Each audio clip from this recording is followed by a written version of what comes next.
o se fa so mo o le ne yeso ma ne yo me le a tonu e nga mo e ina o feta la ile tua ya pra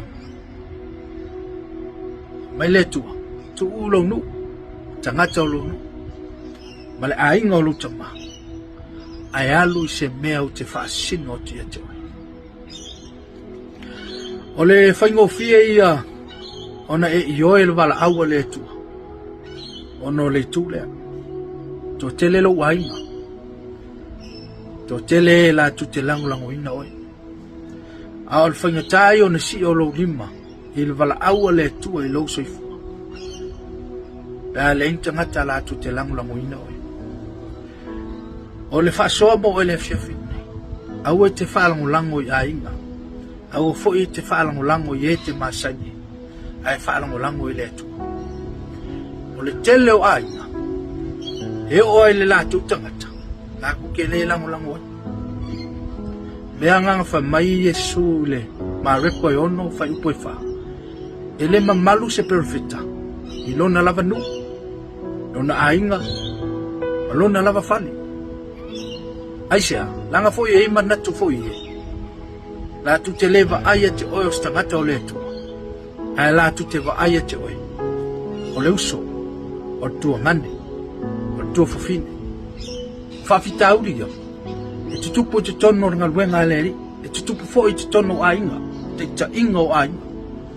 E ke whiu e kau whai aku se mea, ma kai se mea. E ia ia manatu ia, ke whaalongo fo i le leo lea. Whai se kaimi, kua ku rewa yasu. Whai se ia pangoa, se i vanga naha, o mali lio la tūloto. Mea fo inga kau ma whaisko inga mose, tai nu. Ma whai loe le nuu le mea o whetalai i le atua. Ai whai mai Miriama, whai a mose. E le nga o ia e whikalai mai le akua. Whikalai mai fo i le akua ia ma aruna. Whai mai upo tuspa ia. E le aisi tangata pito sili o na anga malu, illa o lang. Peyo mose. Sa ingu mose. Ma ongu sai mose i upung whamakalanga. Ongo le vala aua le tua i te tainu. O le whaasofo i lea mo tātou ne Yesu. Ngalo ya Miriama. O loo whafufonga le tua. Whamai lea kua ya mose. Whai ya Miriama maaro. Tau te o mai wharwhatafa. Whamai lea kua ya Miriama maaro. A whai e iai se perfeta ia tauto.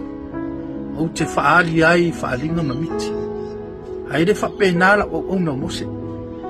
Ai eise meu te minao ya mose. Make whasanga ai. Ona utau tala le ya mose. Se a le mea ua rua le matataua. Wa rua whai upo e la o ono mose. Whamainga le pela Miriam. Ai whakaika yo a longa whaku ese ya mose.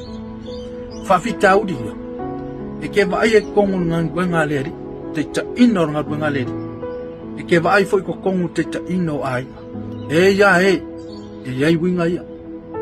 Ai o whama losi mo e. Au e te whaalango tangata. Whaalango i letu. Pe iai se mea pe le ai se mea. Pe mativa pe le tangodima. Whaalango i letu. E maua i manatu. Maua langona. Tai ai. Le mea o whetalai i letu e te oi. Whamanuia le ri. Ono Yesu. Amen.